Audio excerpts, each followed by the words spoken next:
CSK, Mumbai. CSK ஜெயிச்சுன்னு சொல்றியே, உனக்காக இந்த சிலுவை ஜெயிச்சது ஸ்டேட்டஸ் வைக்க முடியுதா உன்னால? 3 மணி நேரம் 6 மணி நேரம் கிரிக்கெட் பார்க்கிற டைம் முழங்கால் போட முடியல. தெய்வ சமூகத்தில் நேரத்தை செலவு பண்ண முடியல. தெய்வ சமூகத்தில் ஆத்துமாக்காக கண்ணீர் வடிக்க முடியல. ஊழியக்காரனே, திருச்சபை வாலிப பிள்ளையே, எப்படி கிரிக்கெட் பார்க்க டைம் இருக்கு?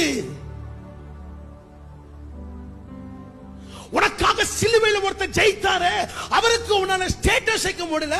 ஆர்சிபி வின்னு, தோனி வின்னு, சிஎஸ்கே வின்னு. மனம் திரும்பு. உனக்காக தோனி ரத்த சிந்தல, உனக்காக விராட் கோலி ரத்த சிந்தல, உனக்காக இயேசு ரத்தம் சிந்திருக்கிறார்.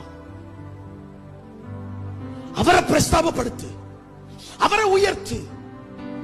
ஆர்சிபி தோத்துட்டு கண்ணீர், சிஎஸ்ஐ தோத்துட்டு கண்ணீர். உனக்காக இயேசு தினமும் அழுதுட்டு இருக்கிறார். மியான்மர் தேசத்துல 1500க்கு மேற்பட்ட மக்கள் செத்து போயிட்டாங்க. அதுக்கு கண்ணீர் வெடிக்க முடியல. எல்லாவற்றையும் அனுபவிக்க எனக்கு அதிகாரம் உண்டு, ஆனால் எதுவும் எனக்கு தகுதியா இராது.